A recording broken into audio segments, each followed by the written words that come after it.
अस्सलातु वस्सलामु अला सय्यिदिल अंबिया'i वल मुरसलीन व रहमतल लिल आलमीन अल मुलक़्क़ब बि ताहा व यासीन शफ़ीइल मुज़निबीन अबिल क़ासिम मुहम्मद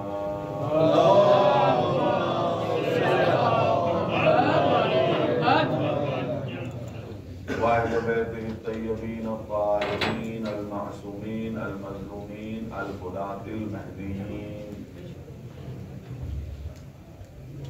वलानतुल्लाहि अला अअदाइहिम अजमईन मिन हाज़ा इला क़ियाम यौमिद्दीन अम्मा बअद फ़क़द क़ाल अल्लाहु सुब्हानहु तआला व तबारक फ़ी किताबिहिल मुबीन व क़ौलिहिल हक़ बिस्मिल्लाहिर रहमानिर रहीम ताला साइलुन बिअज़ाबिन वाक़ि लिलकाफ़िरीन लैसा लहु दाफ़िअ मिनल्लाहि ज़िल मआरिज तअरुजुल मलाइकतु वर्रूहु इलैहि फ़ी यौमिन काना मिक़दारुहु 50 अल्फ़ सना। सलावत पढ़ें।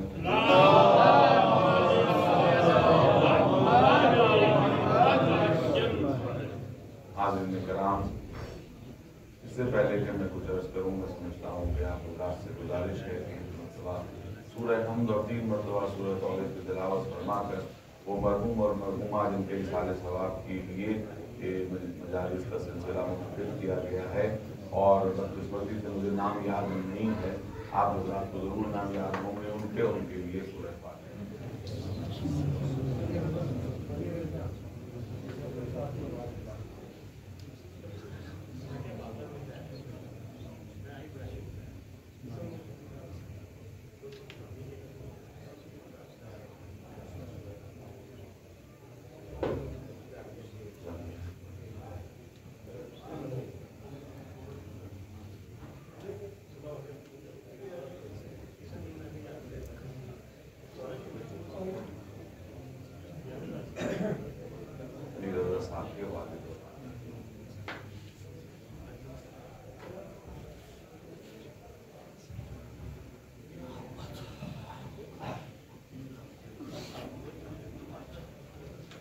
मेरे दोस्तों, बुजुर्गों और अजीज भाइयों,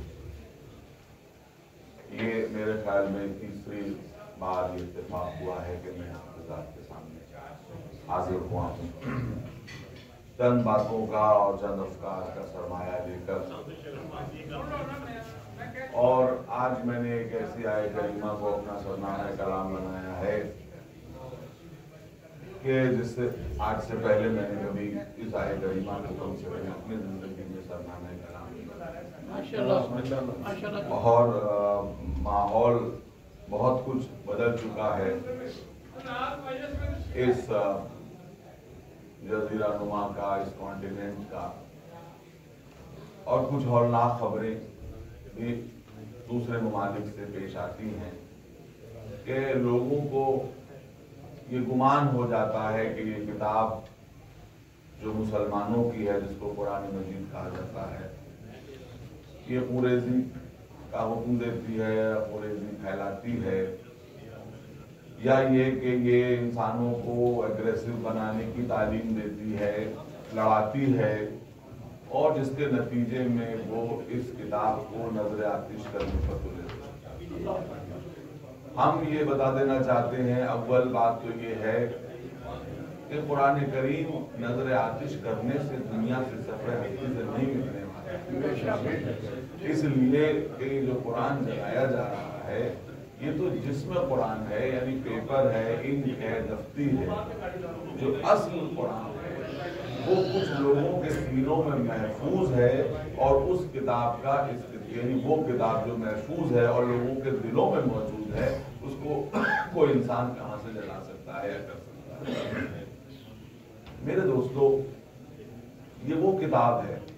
आप ये देखिए, जल्दी से दो चार बातें अर्ज करूंगा और उसके बाद अपने मौजूद की तरफ आ जाऊंगा कि दुनिया चीजों को आउट ऑफ कॉन्टेक्स्ट देखने की आदी है। ये कहती है कि किताब कुरैशी का हुक्म देती है, जबकि यही वो किताब है जिसने सबसे पहले, दुनिया में सबसे पहले इंसान को इंसानी खून की अहमियत से आगाह करवाया। क्या कहा? मन क़तला नफ्सन बगैर नफ्सिन औ फसादिन फिल अर्ज़ फकअन्नमा क़तला अन्नास जमीआ। किसी ने, यानी ये कब कहा गया? ये उस वक्त कहा गया जब यही कोलोसियम है इटली में, रोम में, कि जहां गुलामों को एक दूसरे से लड़वाया जाता था और उसका अशराफ तमाशा देखते थे। ये वही जगह हैं, और पूरी दुनिया में, मैं ये नहीं कह रहा हूं कि यही, पूरी दुनिया में इंसानों को भेड़ बकरियों की तरह से वो एक दूसरे के खिलाफ लड़वा के तमाशा देखा जाता था। गुलामों की जान की कोई कीमत नहीं थी। बहुत सी जगहों पे औरतों को शौहर की चिताओं पे जलने पर मजबूर किया जाता था। बहुत सी जगहों पे बेटियों को जमीन में जिंदा दफन कर दिया जाता था। बहुत सी जगहों पर अपनी पहली औलाद को दरियाओं की नजर कर दिया जाता था। इस ऐसे माहौल में और ये जो ग्लैडिएटर का तमाशा हुआ करता था कोलोसियम में, इससे कौन नहीं वाकिफ है। इंसानों की जानवरों से लड़ाई होती थी और उसके बाद इंसानों को ज़बह करके उसके तड़पने का तमाशा देखा जाता था। ये सब होता था दुनिया में। ऐसे तारीख माहौल में इस्लाम की सदा गूंजती है, इसी मुकद्दस किताब की सदा गूंजती है कि अगर किसी ने नाहक किसी इंसान का एक कतरा खून बहाया या इंसान को कत्ल किया तो गोया उसने पूरी इंसानियत को कत्ल कर दिया।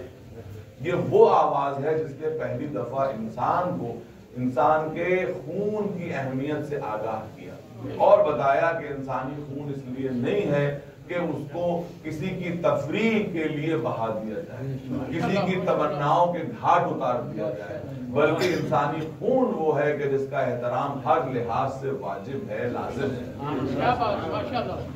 सिर्फ इंसान का खून उसी वक्त बहाया जा सकता है जब वो खून इंसानियत के लिए खतरा बन जाए, तब उसको एक हर्फ गलत की तरह मिटा दिया जाता है।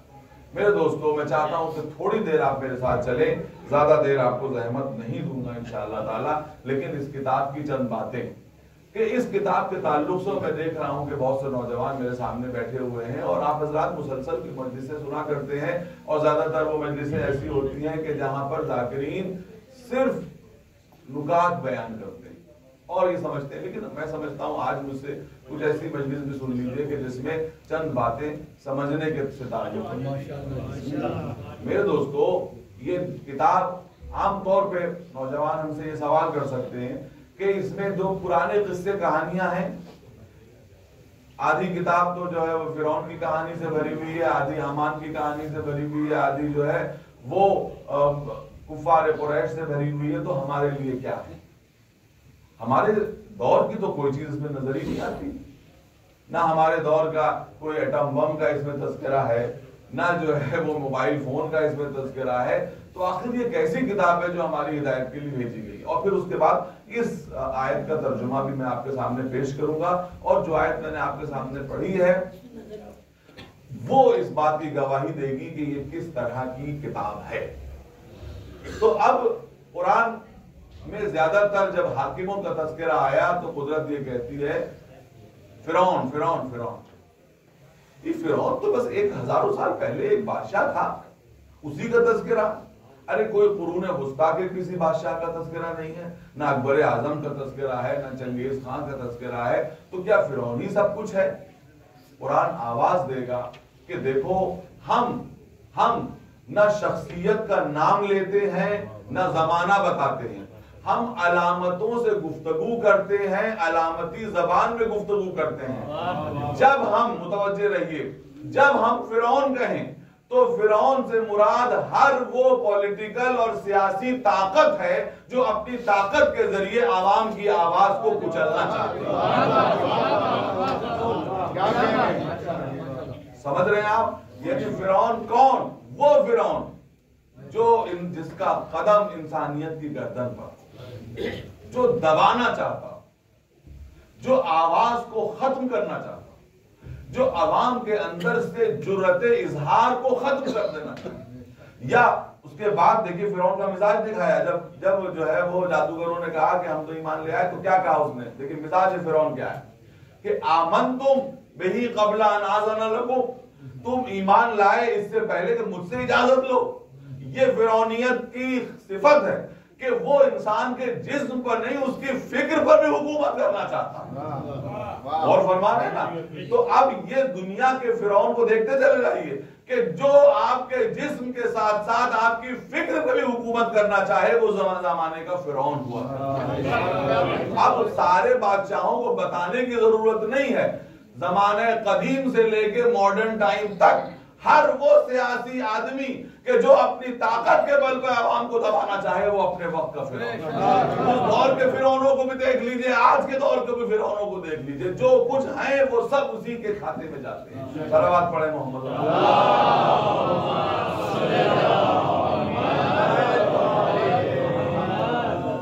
और फरमा रहे कारून कौन है? कारून वही हजारों साल पुराना एक आदमी कि जिसके पास सोने और चांदी के ढेर थे। कहा नहीं, कारून जब हम कहें तो इससे मुराद हर वो कैपिटलिस्ट है कि जो अपने दौलत के जरिए इंसानियत को खरीदना चाहता। हर मुल्क में ऐसे होते, और याद रखना हर फिरौन को कारून की जरूरत हुआ करती है। हर सियासी ताकत को कैपिटलिज्म की जरूरत होती है, पैसों की जरूरत होती है, स्टेट की जरूरत होती है, ताकि वो और दोनों एक दूसरे की ताकत बनते हैं। वो इनकी ताकत बनते हैं, ये उनकी ताकत बनते हैं। और देखिए लोग भी कारून, आप देखिए कि उस दौर में भी यही मामला था कि हजरत मूसा अपने सहाबा को लेके जब चलते थे तो लोग कहते थे देखिए कारून जा रहा है, कितनी दौलत है इसके पास, मरूब हो जाते थे। आज भी दुनिया ऐसे ही है कि जैसे ही दौलत को देखती है मरूब हो जाती है। हजरत मूसा क्या कहते थे कि देखो कारूनी ना बनो, हारूनी बनो। या रसूल अल्लाह, आपके यहाँ भी तो कुछ ऐसे हैं कि जो दौलत से बहुत मोहब्बत करते हैं, तो आपने हारूनी बनाने का कोई इंतजाम किया? कहा हाँ, देखो मेरी निस्बत अली से वही है जो मूसा को हारून से हुआ करती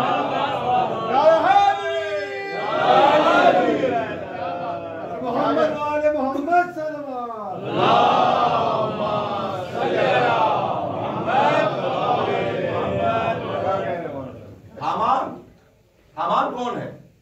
हामान भी वही हजारों बरस पहले कैरेक्टर। देखिए याद रखिए कि ये सब मामला वही है कि तारीख में ये देखो कि क्वालिटीज किसके पास, नाम तो बदल जाते हैं, कुरान क्वालिटी से गुफ्तगू करता है। हामान कौन है? ऐसा चालाक और मक्कार वजीर जो शहनशाह वक्त के लिए, बादशाह वक्त के लिए, जिल्ले इलाही के लिए हर वक्त इधर उधर से चोर दरवाजे तलाश करता फिरे। और सुना है आपने? तो ऐसे जमाने में बहुत से हामान घूम रहे हैं। अच्छा, कुरान कभी कभी कैरेक्टर का नाम भी ले लेता है। तब्बत यदा अबी लहब। अबू लहब 1400 वर्ष पहले मक्के में घूमने वाला कुरैश का सरदार का हरगिज ये न समझना, अपने घर में और अपने मोहल्ले में, अपने शहर में भी देखना बहुत से अबू लहब घूम रहे हैं। जो सच्चाई के रास्ते में रुकावट बन के खड़ा हो जाए वो अपने दौर का अबू लहब हुआ। तो वो वक्त का अबू लहब है हुजूर। तो कुरान अलामतों से गुफ्तगू करता है। कुरान इस तरह गुफ्तगू नहीं करता कि वो पिन पॉइंट करके कोई बात बता दे। अगर पिन पॉइंट करके बात बता दी जाए तो वो महदूद हो जाती है, बात महदूद हो जाती है। महदूद नहीं है, कुरान आवाज देता है, बस मुतवज्जे रही वाइज़ल मौऊदतु सुइलत बिअय्यि ज़ंबिन क़ुतिलत। उस दिन हम बेटी से सवाल करेंगे कि तुम्हें किस जुर्म में कत्ल किया गया। उस दिन हम बेटी से सवाल करेंगे।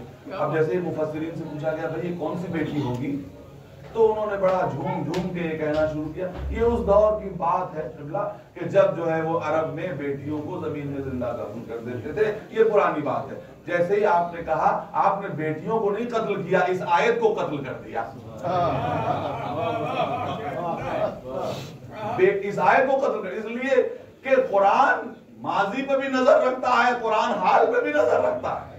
ये उस दौर की बात थी कि जब जाहिल अरब इस बात का इंतजार करता था कि माँ के पेट से देखे क्या बरामद होता है, बेटा बरामद होता है कि बेटी बरामद होती है। अब जमाने ने तरक्की की, जदीद जाहिलियत ने माँ के पेट में देख लिया कि इसमें बेटा है कि बेटी है, और उसकी कब्र वही बना दी। तो याद रखिए ये आयत जितना उस दौर के लिए उससे ज्यादा इस दौर के। सलावत पढ़े मोहम्मद। अब जमाना करवटे बदलेगा, जिस जिस शक्ल में बेटियों पर जुल्म होता जाएगा उस शक्ल में ये आयत उनके ऊपर मुंतबिक होती चलेगी। सलावत पढ़े मोहम्मद।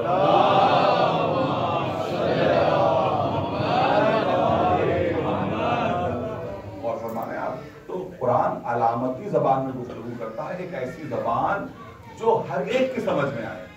अभी देखिए मैंने अभी तक तर्जुमा नहीं किया, लेकिन ये उसका मुकदमा है, तमहीद है। बस छोटी सी बात अर्ज करनी है इस आयत के सिलसिले में, और देखना है कि दामद वक्त पर कितनी गुंजाइश है कि कुरान अलामती जबान में गुफ्तगू करता है। वक्त गुजरता है तो उसकी एक और माने समझ में आ जाते हैं, फिर दूसरा वक्त गुजरा, वक्त ने और करवट ली, उसका एक और माने समझ में आया। और फरमा रहे अब मसलन उसने ये कह दिया कि इंसानों को हमने मिट्टी से बनाया। एक तो तरीका ये था कि वो कुरान आज के दौर के हिसाब से ये बता देता कि देखो हमने इसमें जो है वो कैल्शियम रखा है और कार्बन रखा है और वाटर रखा है और ये रखा। तो आज का इंसान तो समझ जाता, 1500 साल पहले का इंसान कैसे समझता। अब ये कुरान की बलागत है कि एक ऐसा लफ्ज इस्तेमाल किया, मिट्टी। खुदा की कसम ये मिट्टी ऐसा लफ्ज है कि 1400 साल पहले का इंसान भी समझ सकता है और आज का इंसान भी समझ सकता है, और आज का इंसान इनकार नहीं कर सकता कि इंसान मिट्टी से नहीं बना, क्योंकि जितने अज्जाए तरकीबी इंसानियत के हैं वो सब मिट्टी से बरामद होते हैं। सब कुछ मिट्टी से बरामद होते हैं हुजूर। जो कुछ आपके जिस्म है वो भी मिट्टी से बरामद हुआ है, और जो कुछ जितनी तरक्कियां हैं वो सब भी मिट्टी से बरामद हुई है। आसमान से चीजें आसमान वालों के लिए आती है।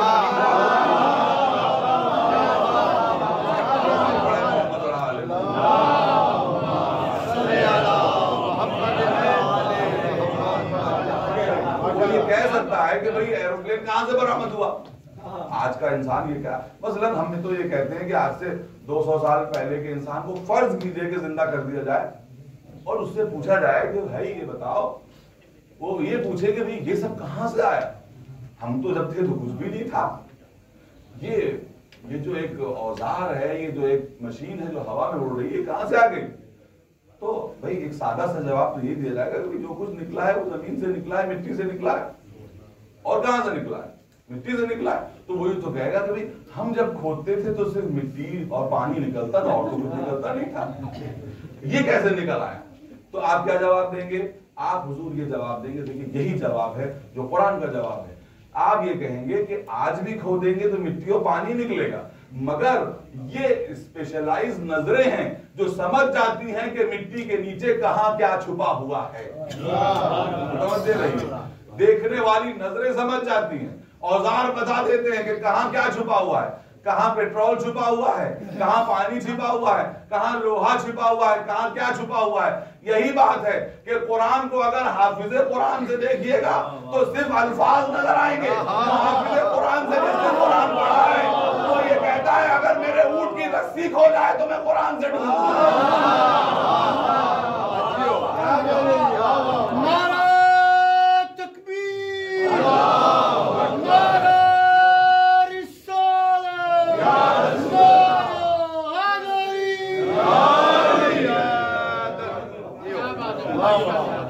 दोस्तों, इसीलिए मैंने एक छोटी सी आयत का इंतखाब किया है। मैंने पहले बता दिया कि मैंने जिंदगी में इस आयत पर कभी मजलिस नहीं पढ़ी, लेकिन आपसे इंतखाब इसलिए किया है आज ताकि मैं अपने नौजवानों को इसका सबूत भी दे सकूं। कोई ये कहे कि साहब ऐसे कैसे आप बस आप कह रहे हैं और उसका क्या सबूत है, तो इसलिए मैंने सूरह मारिज की इस आयत करीमा की तिलावत की।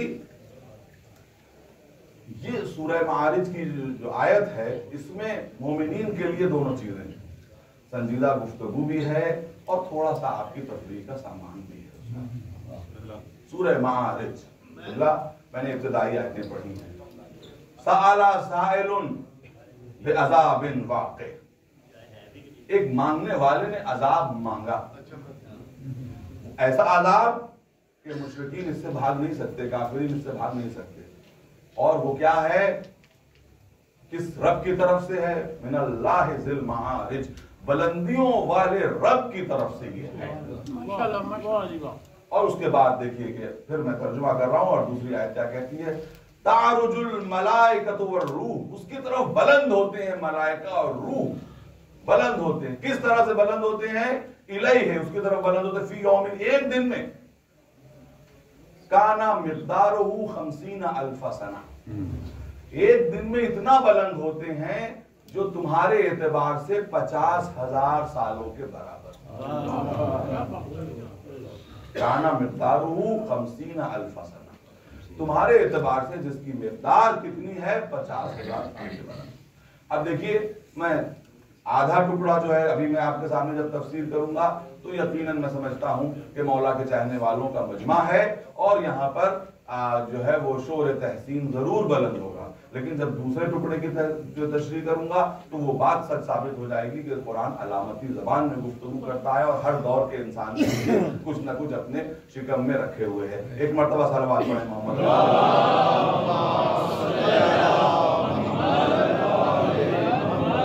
साला साइलुन बिअज़ाबिन वाक़ि, एक मांगने वाले ने अजाब मांगा। कब अजाब मांगा? देखिए, कुरान एक वाक़े पर इशारा भी करता है लेकिन सबकी तरफ नजर रखता है। पता चला कि अहद रिसालत के आखिर में एक ऐसा ऐलान नबी ने किया कि सब कुछ बर्दाश्त कर गए थे, ये बर्दाश्त नहीं हो रहा, ये हजम नहीं हो रहा था। नमाज हजम हो गई, रोजा हजम हो गया, हज ज़कात सब हजम हो गया, लेकिन क्या कि अब आपने ये सोचा है कि आप अपने भाई को हमारे ऊपर मुसल्लत कर दें। ये बताइए, अपनी तरफ से किया या खुदा की तरफ से? कहा भाई तुमने आज तक कुछ देखा कि मैंने अपनी तरफ से कुछ कहा? जो कुछ है भाई अल्लाह की तरफ से। तो कहा अगर आपकी तरफ से है तो मैं मानता नहीं, अगर अल्लाह की तरफ से है तो वो मुझ पर अजाब नाजिल करे। तो तारीख एक है, उसका नाम तारीख ने हारिस इब्न नुमान फहरी लिखा। वो अभी पलटा भी नहीं था कि एक ऐसा पत्थर गिरा। कौन सा पत्थर? वही पत्थर जो खाने काबा को मुनहदिम करने वालों पर गिरा था, हाथी वालों पर गिरा था। कोई कुदरत ने बता दिया कि देखो मुनकिरे विलायत का यही अंजाम होता है जो काबे को मुनहदिम करने वाले और हम उसको वही सजा दिया करते हैं। अल्लाह अकबर। और इस सजा से कोई बच नहीं सकता, मगर ये अभी इब्तिदा है। उसके बाद वो रब है, बुलंदियों वाला रब। मुतवज्जे रहिए मेरे दोस्तों, देखता हूं मैं कितनी देर आपके सामने बयान कर सकता हूं। बुलंदियों वाला रब, पाक रब, ऊंचा रब। हमसे बुलंदियों का जिक्र कुरान क्यों करवाना चाहता है? कि खुदा बुलंद हो जाए। वो इतना बुलंद है कि उसके आगे बुलंदियों का कोई तसव्वुर ही नहीं है। हमसे बुलंदियों का तस्करा क्यों है? इसलिए ताकि हमारी बुलंदी का तस्करा करके तुम बुलंद हो जाओ, तुम बुलंदियों पर परवास कर सको। इसलिए मैंने शायद कभी जरूर अर्ज किया होगा, लेकिन बात आ गई तो मैं फिर कर दूंगा कि कुदरत हमसे अपनी तारीफ इसलिए करवाती है कि वो न बुलंद हो जाए, तारीफ करके तुम्हारा शऊर बुलंद, तुम ऊंचे हो जाओ। दुनिया में देखिए ये तरीका है, ये दस्तूर है कि आप जब किसी अच्छाई को देखते हैं, नेकी को देखते हैं, कमाल को देखते हैं, तो आप तारीफ करते हैं। आपने एक हसीन तस्वीर को देखा, तारीफ, आपने एक हसीन कसीदा सुना, तारीफ, आपने एक जो है वो इमारत, हसीन इमारत को देखा, आपने तारीफ की। क्यों तारीफ की? कहा ये तो हमारे शऊर ने हुक्म दिया कि तारीफ करो। क्या आपने जो तारीफ की है वो फनकार पर एहसान किया है? कहा नहीं, उस पर एहसान नहीं किया है, अपनी इंसानियत का सबूत किया है, अपनी इंसानियत का सबूत किया है। और याद रखिए, जो जिस मेयार पर होता है उसी मेयार पर तारीफ भी करता है। हम जो है, अगर हम मोनालिसा की तस्वीर देखें तो हम एक आम एतबार से तारीफ करेंगे, और कोई जो मुसव्विरी में जिसने डिप्लोमा लिया हो, डिग्री ली हो, वो देखेगा तो वो अपनी बारीकियां देखेगा जी, है ना। अब फन तामीर हमारे सामने मसलन ताजमहल है या जो भी कोई हो, फर्ज कीजिए कि एफिल टावर है, तो हम देखेंगे अपने एतबार से तारीफ करेंगे। अगर कोई मेमार, माहिर मेमार है, वो उसकी बारीकियां भी देख लेगा, देखेगा कि नहीं उसको। और एक बात याद रखिए, मैं ये बात जरूर कह दूंगा कि अगर कोई कमाल देखे और तारीफ ना करे तो सिर्फ दो ही बातें हो सकती हैं, या तो वो जाहिल है या वो हासिद है। माशाल्लाह माशाल्लाह जियो। सिर्फ जाहिल है या हासिद है, या तो जाहिल तारीफ नहीं करता या हासिद तारीफ नहीं करता। अगर ये दोनों नुक्स नहीं है, मतलब कसीदा सुना बैठे हुए खामोश, तो समझ जाएगा आदमी कि या तो खुद ये शायर हैं और या ये जानते ही नहीं जबान। क्यों या तो खुद ही शायर हैं और या जो जानते ही नहीं कि जबान किसे कहते हैं। अगर जबान होगी तो जरूर तारीफ करेंगे, अगर जबान जानते होंगे। मालूम ये हुआ कि फन को देखकर तारीफ करना ये फनकार पर एहसान नहीं होता, अपने शऊर का सबूत दिया जाता है। तो कुदरत जब ये कह रही हसीन कायनात सामने रख के कि अपने बुलंद रब का तस्करा करो, तो इसलिए नहीं कि हमारी तारीफ से वो बुलंद हो जाए, बल्कि ये कि उसकी हसीन कायनात की तारीफ करके तुम अपनी इंसानियत का सबूत फराहम करो। तुम्हारा शऊर बुलंद हो तुम, और अगर तुमने ये ना किया तो पता चल जाएगा कि तुम्हारा शऊर कितना पस्त है। तो मेरे दोस्तों, अभी मैं आपके सामने तस्करा क्या कर रहा था कि कुरान कैसे गुफ्तगू करता है, तो कहा कि देखो, हम तारीख की किताब नहीं है, हम साइंस की किताब नहीं है, मगर हमारे अंदर तारीख के बीज छुपे हुए, साइंस के इशारे छुपे हुए। हमारा काम है इशारे करना, तुम्हारा काम है उसमें से माना निकालना। ये मतलब है। वरना आप खुद सोचिए कि अगर कुरान को कह दिया जाता कि साहब हमने एक तारीख की किताब नाजिल कर रहे हैं, तो तारीख की किताबें कितनी होती है? सिर्फ तारीख किसी लाइब्रेरी में तारीख के सेक्शन में चले जाइए तो इतनी किताबें होंगी जिससे ये हॉल भर जाए। अगर आप कहें कि साहब हमें बायोलॉजी की किताब चाहिए, तो किसी लाइब्रेरी में जाएंगे तो इतना सेक्शन होगा कि जिससे ये पूरा हॉल भर जाए। एक छोटी सी किताब जो ये दावा कर रही है कि कोई खुशकोतर इसमें नहीं, ऐसा नहीं है जो इसमें ना पाया, तो लामुहाला इशारे ही दिए जा सकते हैं, तफसील तो नहीं बताई जा सकती। अब एक इशारे की तरफ मैं इशारा कर रहा हूं और उसी की तरफ बात है कि क्या फरमाया गया कि तारुजुल, बस इसको सुकून से ठंडे दिमाग से सुन लीजिएगा, इसलिए कि ये सुकून से ही सुनने की बात। और देखिए, इससे पहले मैं मुकदमा चीनी कर रहा हूं तो मैं ये भी बता दूं कि अब अगर पसंद आए बात तो जरूर जो है वो उसकी तारीफ कीजिएगा, इसलिए कि दाद न देना। और रसूल ने भी ये कह दिया कि अपनी मजलिसों में साहिबाने कमाल का तस्करा करके देखो, अगर चेहरे खिल जाए तो मोमिनीन बैठे हुए हैं, चेहरे पे ढक जाए तो मुनाफिकीन।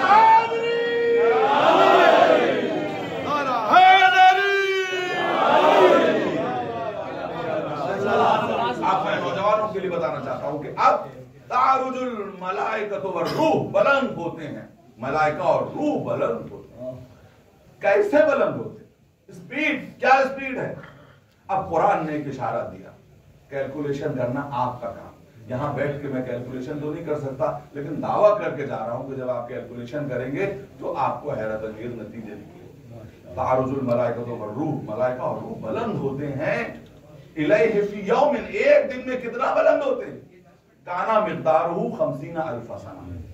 50,000 का मतलब 50,000। थोड़ी सी अरबी की जो है वो शुद्ध बुद्ध रखने वाला जानता है, 50,000 के माने 50,000।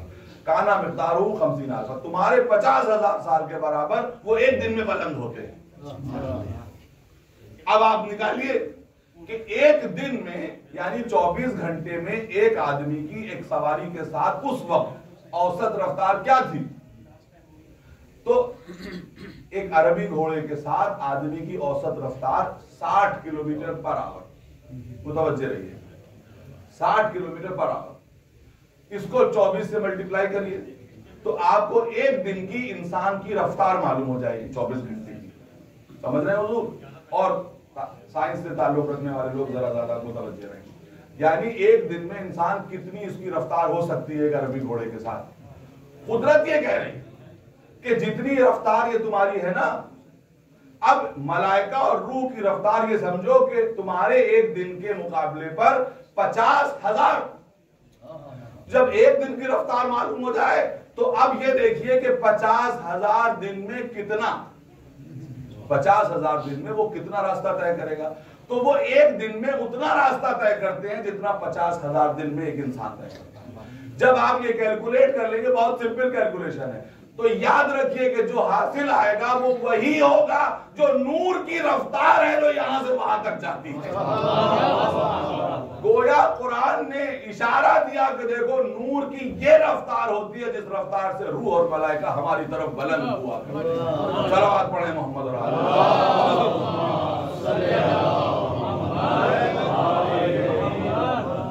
स्पीड ऑफ लाइट आप हज़रात बहुत आसानी से कैलकुलेट कर सकते हैं, बिल्कुल सामने की बात।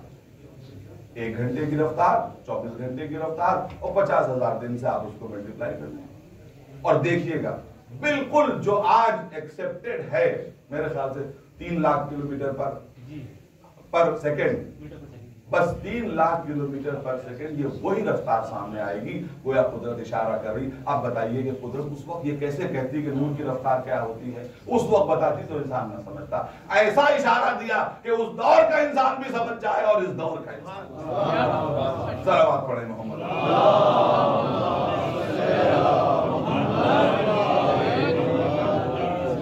देखिए मैंने क्या कहा था, इसलिए हजरत इब्न अब्बास ने कहा था कि अगर मेरी रस्सी भी गुम हो जाए तो मैं कुरान से, इसलिए कि हाफिज कुरान और मुहाफिज कुरान में फर्क है। हाफिज सिर्फ कुरान को याद करता है, लेकिन कुरान ने कहीं, आप ये अजीब बात है कि हमारे बरादरान ने एक ऐसी बात को तूल दे दिया है कि कुरान की 6,666 आयतों में आधा जुमला कोई मुझे दिखा दे कि इस किताब को तुम याद कर लो। दुनिया में किताबें याद नहीं की जाती हैं, समझी जाती हैं। कोई और किताब ऐसी है जिसको याद करने का हुक्म दिया गया? किताबें, अरे पहली क्लास के बच्चे को आप किताब ला के देते हैं, 5वीं क्लास के बच्चे को आप किताब ला के देते हैं, 10वीं क्लास के बच्चे को, मुझे नहीं मालूम यहाँ का स्टैंडर्ड क्या है, लेकिन जो किताब आप ला के देते हैं कहते हैं बेटा पढ़ो और समझो। ये अजीब बात है कि मुसलमानों ने ये कहा कि पढ़ो और याद कर लो, हिफ्ज कर लो।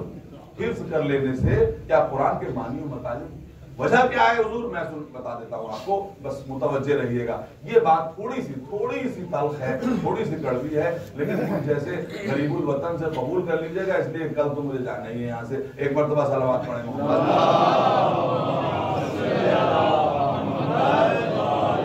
मुसलमानों का हमेशा से ये तरीका है कि आसानी ढूंढते हैं दीनी मामलात में और ये नहीं सोचते कि क्या अल्लाह की मशीयत क्या है, रसूल की मशीयत क्या है। मसलन मैं आपको बताता हूं ताकि आप लोगों को सब मालूम हो जाए। सुन्नत का जब तज़किरा होता है तो मुसलमान सुन्नत किसको समझता है? हाँ, रसूल खुदा की सुन्नत, आंखों में सुरमा लगा लीजिए और मिसवाक करिए, दाढ़ी बढ़ा लीजिए, मूछें कतर लीजिए, पैजामे को ऊंचा कर लीजिए और कुर्ते को लंबा कर लीजिए। अल्लाह अल्लाह खैर सल्लाह हो गई सुन्नत। ये बताइए, अब मैं सवाल करूंगा उन्हीं साहब से कि क्या कर रहे हैं आप? कहा खुशबू लगा रहे हैं, सुन्नत रसूल, सुरमा लगा रहे हैं, सुन्नत रसूल, मिसवाक कर रहे हैं, सुन्नत रसूल, एक्सेप्टेड, मान लिया। लेकिन इतना और बता दीजिए क्या यही सुन्नत रसूल है या और भी कोई सुन्नत है? तो कहा कि वो तो बड़ा मुश्किल मामला है। रसूल तो ये कह के गए थे कि पड़ोसी का इतना ख्याल रखना कि सिवाय मीरास देने के बाकी हर चीज में पड़ोसी शरीक है। अब हम तो ये कर नहीं सकते। पैगंबर ने तो फरमाया था कि कभी किसी की गीबत ना करना, अगर गीबत की तो गोया के मुर्दा भाई का गोश्त खाया, ये तो हम कर नहीं सकते, और हजारों चीजें पैगंबर की तो ये तो कर नहीं सकते। तो इससे बेहतर ये है कि हम मिसवाक करते रहें, खुशबू लगाते रहें। एक बात और याद रखिए कि जो मसनदे रिसालत पर जितने जाहिल आके बैठे वो इसी सुन्नत को कंटिन्यू करने के लिए बैठे। अगर असल सुन्नत नबवी होती तो उसके साथ मुलूकियत और शहनशाहियत जारी ही नहीं हो सकती। मुलूकियत और शहनशाहियत भला असली सुन्नत रसूल के साथ जारी हो सकती है? तो कहा कि ये मुलूकियत भी जारी रहे, यजीद, पलीद और जितने हैं वो सब बैठते रहे और इस नाम पे हुकूमत करते रहे। खुदा के लिए भी हमने यही किया कि उसके सिफात पैदा करने के बजाय वो चाहता था कि हमें अपने जैसा बनाए, हमने ये चाहा कि उसी को अपने जैसा। पहले तो अपने जैसा यूं बनाया कि उसके हाथ पैर सब लगा दिए। हुजूर ये बात ऐसे में नहीं कह रहा हूं, मौलाना तशरीफ फरमा है, इब्ने तैमिया कितने बड़े आलिम थे, बड़ा नाम है उनका बरादरान अहले सुन्नत में। वो सूरह यानी जुमे के दिन खुतबा देते थे तो खुद 7वें जीने से उतर के 5वें या 4थे जीने पे आते थे और कहते थे, मुसलमानों शबे जुमा अल्लाह इसी तरीके से 7वें आसमान से 4थे आसमान में उतरता है जैसे मैं इस जीने से उतरता हूं।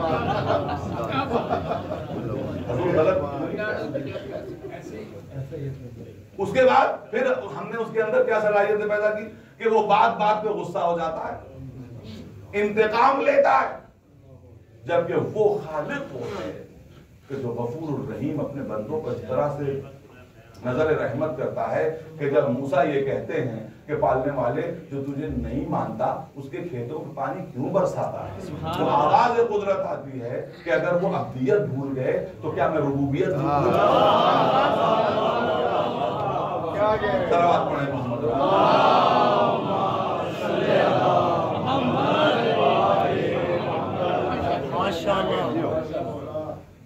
तो हमें इजी फार्मूला चाहिए।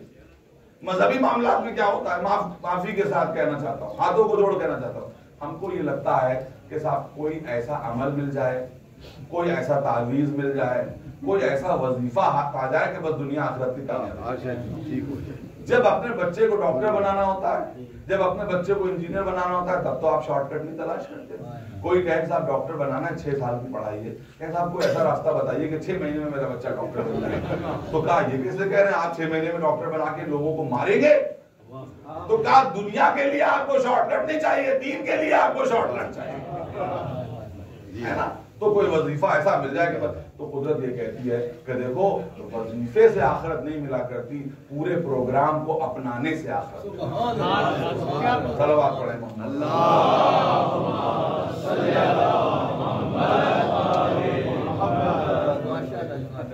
दोस्तों, वक्त तेजी से गुजर रहा है। कुरान इशारों में गुफ्तगू करता है लेकिन बात मुकम्मल है।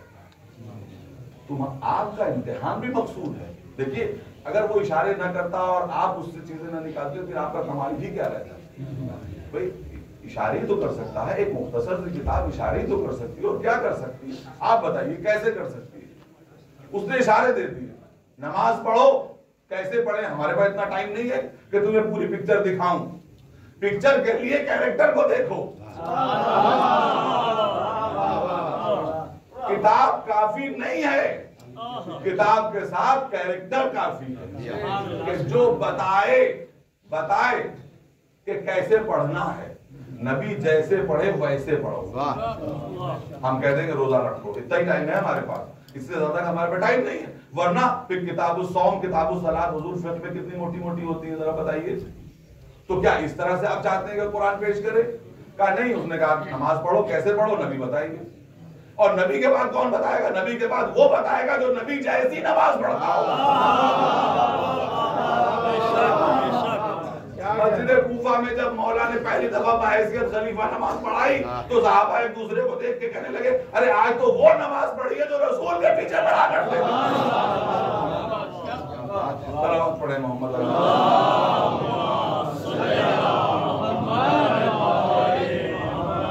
बस आपका हजरात के लिए 2-4 बातें और जल्दी से रखते मसाइल के कुरान का काफी नहीं है, और कई मौकों पर कुदरत ने खुद कहा है कि देखो हम काफी हो सकते हैं, मगर हम जिस्म जिस्मानियात के साथ अपने नबी की मदद करने नहीं आ सकते। हमारे नबी की जो मदद करता हुआ नजर आए तो उसको ये समझ लेना कि वो हमारी मदद है। आवाज आ रही है कि कुल कफा बिल्लाहि शहीदन बैनी व बैनकुम व मन इंदहु इल्मुल किताब। ऐ नबी, इन कुफ्फार से कह दीजिए हमारे तुम्हारे दरमियान गवाही के लिए कौन काफी? अल्लाह काफी है। अभी अल्लाह काफी है, बस रुक जाना चाहिए था। अल्लाह के अलावा फिर किसी की गवाही की जरूरत है? नहीं। और वो कोई है, वो इशारा, शख्सियत नहीं बताई जा रही, वो जो पूरे किताब का इल्म रखता है। कोई मुसलमानों ढूंढो जाके, तुम्हारे शऊर का इम्तिहान है, किसी बड़े आलिम को अपने दरमियान से लेके आओ, मगर वो इतना बड़ा आलिम हो कि किताब का आलिम हो। अगर आलिम किताब ना हो तो वो नहीं हो सकता। पता चला कि खुद कुदरत कह रही है कि देखो हमारी गवाही काफी है, मगर हम जिस्मो जिस्मानियात के साथ गवाही नहीं दे सकते। हमारे नबी की जो सबसे पहले गवाही देता हुआ नजर आए, उसे उसकी गवाही न समझना, उसके रब की गवाही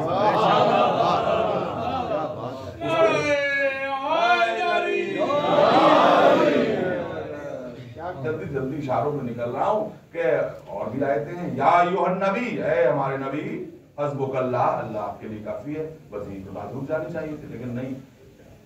या अय्युहन नबी हस्बुकल्लाह, अल्लाह आपके लिए काफी है। व मन इत्तबाअका मिनल मुमिनीन, जो मगर और वो काफी है जो मोमिनीन में आपकी सबसे ज्यादा इत्तिबा करता है।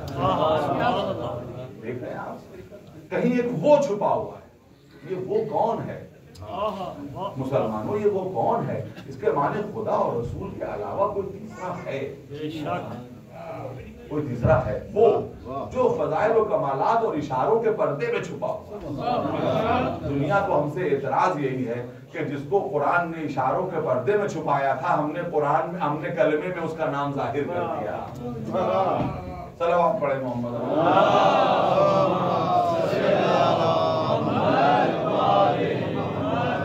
अब मुसलमानों, जब कलमा पढ़ना तो इस तीसरे का नाम भी ले लेना, ताकि कुरान से तो कोई सबूत मिलता नहीं। काम कुरान में देखिए, मैंने कहा इशारे दिए देते, इशारे देते। कुरान देखिए फितरत इंसान की, फितरत पुरानी नहीं पढ़ सकती, इसलिए कभी कुरान पुराना। कलमा पढ़ने का सलीका सीखना चाहते हो? देखो हम तुम्हें जादूगरों के जरिए सिखाते हैं कलमा कैसे पढ़ा जाता है। जादूगरों, अभी बात हो रही थी फिरौन की कि जादूगर सजदे में गिरे। क्या कहा? हम मूसा के रब पे ईमान लाते हैं और हारून के रब पे ईमान लाते हैं। कुदरत ने कलमा पढ़ने का सलीका बता दिया। मुसलमानों, जब कलमा पढ़ो तो नबी के साथ नबी के जानशीन का नाम भी कलमे में शामिल करो। सलावत पढ़े मोहम्मद और आले।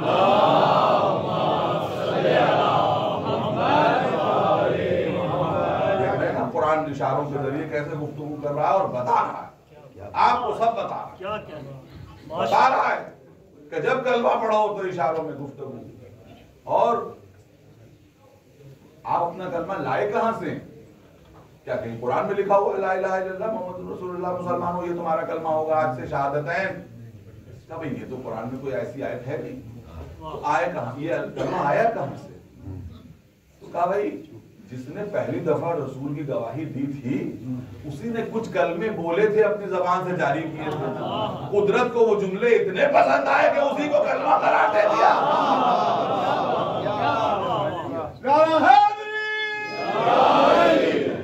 उसने पहली दफा जो कुछ कहा, नबी ने कहा यही तो सबसे अच्छे कलमे, इन्हीं को हम, इन्हीं के जरिए लोगों को मुसलमान बनाएंगे। तो जिसके जुमलों के तुफैल में आप मुसलमान बने, अब वो ये कहेंगे अरे साहब ये जो आपके मौला ने कलमा कहा था वो तो हमारा वाला कलमा है, ला इलाहा इल्लल्लाह मुहम्मदुर रसूलुल्लाह। तो ये आप अपना तीसरा वाला कलमा कहां से लेके आए? तो कहा कि आपने पूरी बात सुनी नहीं, आपने सिर्फ मौला की बात सुनी, उसके बाद नबी का जवाब भी सुन लेते। वो दो जुमलों के जवाब में नबी ने कहा यही मेरा वसी है, यही मेरा खलीफा है, यही मेरा जानशीन है। इन दोनों को मिला दो तो वो कलमा बनता है जिसको हम सुबह शाम पढ़ा करते हैं।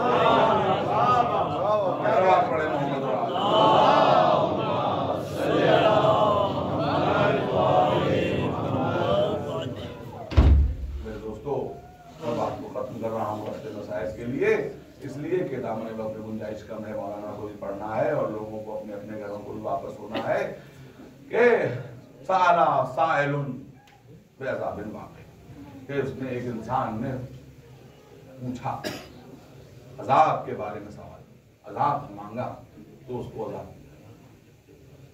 ये गदीर का मिंबर था कि जिसके बाद इनकार करने वाले को अजाब दिया।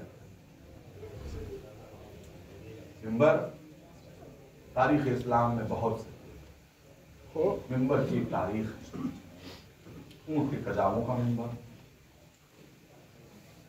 लकड़ियों का मिंबर, कभी नाके की बुलंदी का मिंबर, कभी जुलजना की बुलंदी का मिंबर। लेकिन खुतबे की रूह क्या है कि जो भी हो वहां से अल्लाह और रसूल की तरफ दावत की जाए, है ना? यही तो है। ये भी एक मिंबर है जहां से मैं आपको खिताब कर रहा हूं। इसका हक किस तरह अदा होगा कि जब यहाँ पर मैं अपने जज्बात को अलग करके वो बयान करूं जो हुक्म खुदा है, जो हुक्म रसूल है, जो हुक्म आइम्मा है। दोस्तों, कजाबू का मिंबर बनाया गया था। हमारे नौजवान आज सोचते हैं क्या कजाबू का मिंबर कैसा होता है? भाई ऊंट के ऊपर एक लकड़ी की काठी रखी जाती है। वो काठी वो होती है कि जिस काठी के रखे बगैर ऊंट पे सवारी नहीं की जा सकती, क्योंकि ऊंट के ऊपर एक औहान होता है, उसके बगैर सवारी नहीं की जा सकती। नबी ने कहा इतने बड़े मजमे में कि यहाँ मिंबर कैसे आएगा, ऐसे तो मिंबर नहीं बनाया जा सकता। तो कहा सबकी काठियां ले आओ, उसके जरिए से एक बड़ा सा प्लेटफॉर्म बनाएंगे, उस प्लेटफॉर्म के ऊपर एक दूसरे को रखते हुए एक बहुत बुलंद मिंबर बनाएंगे ताकि उसके ऊपर से हक के अमीरुल मोमिनीन बयान। कोई कहे या रसूल अल्लाह, आज पहले तो आप छोटे छोटे से मिंबर से बयान कर दिया करते थे, बात पहुंच जाती थी, आज इतना ऊंचा क्यों बना रहे हैं? तो पैगंबर जवाब देंगे, अपनी जिंदगी में पहली दफा मुझे आज सिर्फ सुनाना नहीं है बल्कि कुछ दिखाना भी है। बुलंद बनाया गया। अब पैगंबर आज सिर्फ ऑडियो, अब आज की दुनिया जान रही ना कि ऑडियो के साथ विजुअल्स दिखाए जाते हैं। नबी ने कहा आज ऑडियो के साथ विजुअल्स भी दिखाऊंगा, और किसको दिखाऊंगा? उसको दिखाऊंगा जिसके पीछे खुद छुप जाऊंगा कि देखो जब मैं ना रहूं तो ये है जो नफ्स इस्लाम पर जिसका हाथ हो। सलावत पढ़े मोहम्मद।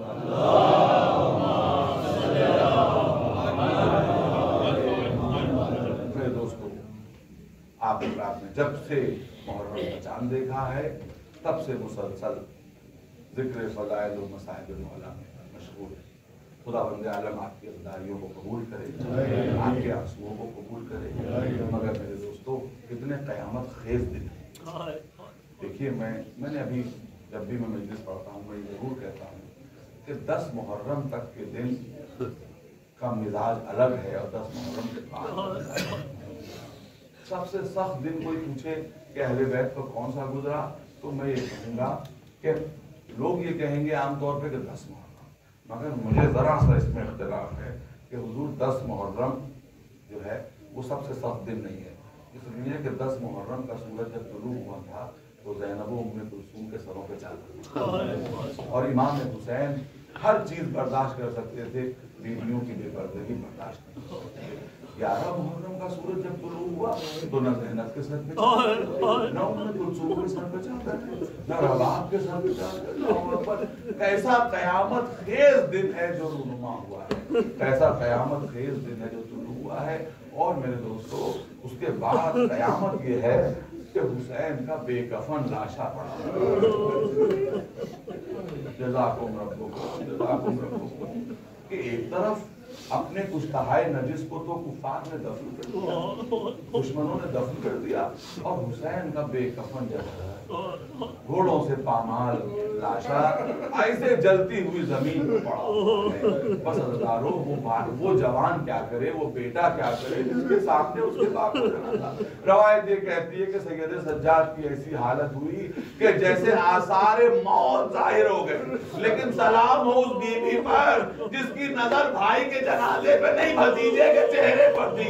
करीब आगे कहती है बेटा ये क्या आलम है तुम्हारा, कहा भी अम्मा वो बेटा क्या करे जिसके सामने उसके बाप का जनाजा इस तरह से पड़ा हुआ हो।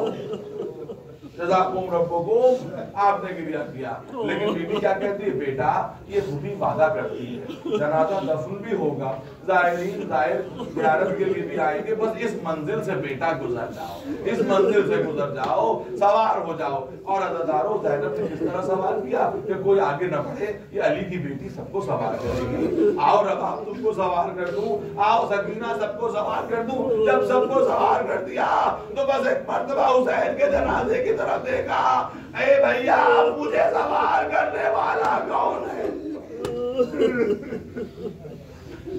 के लिए खादिम देरीना हजरत बिस्ता आगे बढ़ी, ए शहजादी गम न कीजिएगा, ये पुरानी खादिमा मौजूद है, ये आपको सवार करेगी। अज़ादारों उसके बाद अगला दिन और सख्त था कि ये काफिला कूफे में आया।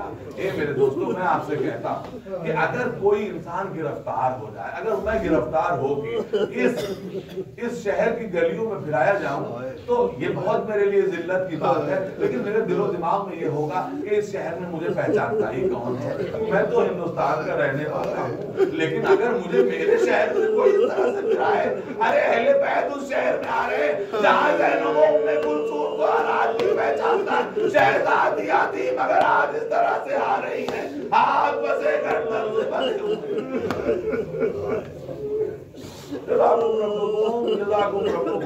खुदा आपको किसी गम में न रुलाए सिवाय गम हुसैन के। कौन कौन से मंजर देखे कि हुसैन के सरों पर, हुसैन के सर पर और शुहदा के सरों पर बरसते हुए पत्थर थे। सैयद सज्जाद किसी ने सासा इब्न ज़ौहान ने कहा था कि क्या क़यामत आ गई है, क्या फिर क़यामत तो नहीं आई? तो कहा मैं अपने मौला के लहजे में खुतबा कैसे सुन रहा हूँ। अल्लाहु अकबर। कहा कि अली की बेटी आई है जो खुतबा दे रही है, ये भी एक खुतबा है, लेकिन ये कूफे के बाजार का खुतबा, अजीब शान का खुतबा है, हाथ पसे गर्दन से बंधे हुए हैं मगर खुतबा जारी है। और आगे जनाब सासा इब्न ज़ौहान ने कहा था कि मैंने अपने मौला से आंखों का सवाल किया था तो ये कहा था तुम्हें आंखों की जरूरत नहीं है। ए शाहिल आप बता, अगर मैं अंधा ना होता तो मैं ज़ैनब उम्मे कुलसूम को कैसे बेपर्दा देखता। बस अज़ादारों उस आखिरी खुतबे और उस आखिरी मंजिल की तरफ ले जा रहा हूँ कि जैसा खुतबा आज तक न जैसा खतीब किसी ने देखा न जैसा खुतबा देखा। वो कौन सा मंजर है? दरबार अजीम में दाखिला, अल्लाह अकबर। 700 कुर्सी नशीन बैठे हुए हैं और उनके सामने अहले हरम कैदी बना के पेश किए जा रहे हैं। सामने सरे हुसैन कटा हुआ तश्ते तला में रखा हुआ है। यजीद मलून छड़ियों से छड़ी से जर्ब लगाता जाता है। थोड़ी देर तो बर्दाश्त हुआ, 2-3 रिएक्शन सामने आए। आप मालूम एक सहाबी रसूल खड़े हो गए रोते हुए, ए अजीज खुदा के वास्ते अपनी छड़ी को रोक ले। कहा क्यों? कहा ये वही लब हैं जिन लबों को मैंने रसूल अल्लाह के लब अपनी आंखों से देखे, रसूल अल्लाह इन लबों को चूमा करते थे। कहा इसको दरबार से निकालो, इसकी अक्ल जाती रही। एक सफीर रोम बैठा हुआ था, उसने कहा ये किसका सर है? कहा हुसैन इब्न फातिमा। अच्छा फातिमा जो तुम्हारे नबी की बेटी थी। ए अजीज, अरे कौम दाऊद आज तक मुझे मुतबर्रिक समझती है, 70 पुश्तों का फासला है, तूने तो अपने नबी के नवासे को कत्ल कर दिया। जज़ाकुम रब्बुकुम। बस 2-3 जुमले और मजलिस को तमाम करूंगा। मेरे दोस्तों ये कहा गया सैयद सज्जाद से कि खुतबा दोगे। अब आप ये बताइए कि हमने मौला के भी खुतबे सुने, हमने रसूल इस्लाम के खुतबे भी सुने, हमने इमाम हुसैन के जुलजना की पुष्प भी खुतबे सुने, लेकिन खुदा की कसम ऐसा खुतबा नहीं सुना कि जिस खतीब के हाथों में हथकड़ियां, पैरों में बेड़ियां, ऐसा कौन सा खतीब हो सकता है। लेकिन चूंकि हक का ऐलान करना है इसलिए हथकड़ियों और बेड़ियों को संभाला।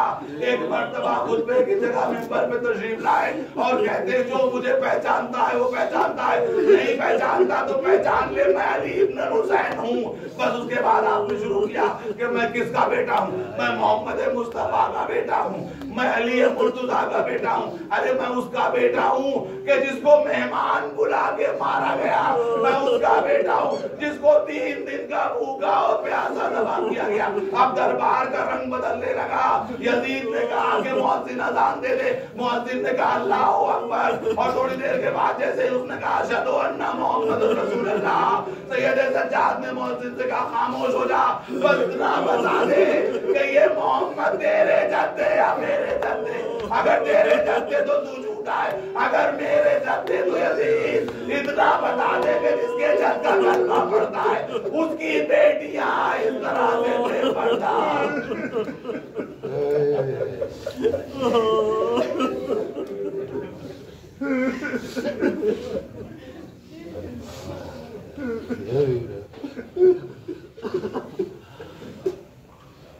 पालने वाले हमारी इस मुख्तसर सी इबादत को कबूल फरमाए। पालने वाले अमवात मोमिन और मोमिनात की मग़फ़िरत फरमाए। पालने वाले बानी मजलिस की तमाम तमन्नाएं और आरज़ुएं पूरी फरमाए। पालने वाले इस पर शहदा पर बैठने वाले तमाम मोमिनीन की दीनी और दुनियावी तमन्नाओं को पूरा फरमाए। पालने वाले हमारे इन आंसुओं को रुमाल हज़रत लहरा में जगा। पालने वाले हमारे तारीख को तामीर किरदार का ज़रिया करार दे। पालने वाले हमारे आबा व अजदाद की मग़फ़िरत फरमाए। पालने वाले हमको आमाल सालिहा से तौफ़ीक़ अता फरमाए। पालने वाले वारिस खून हुज़ूर में तारीफ़ हम सबको दिया।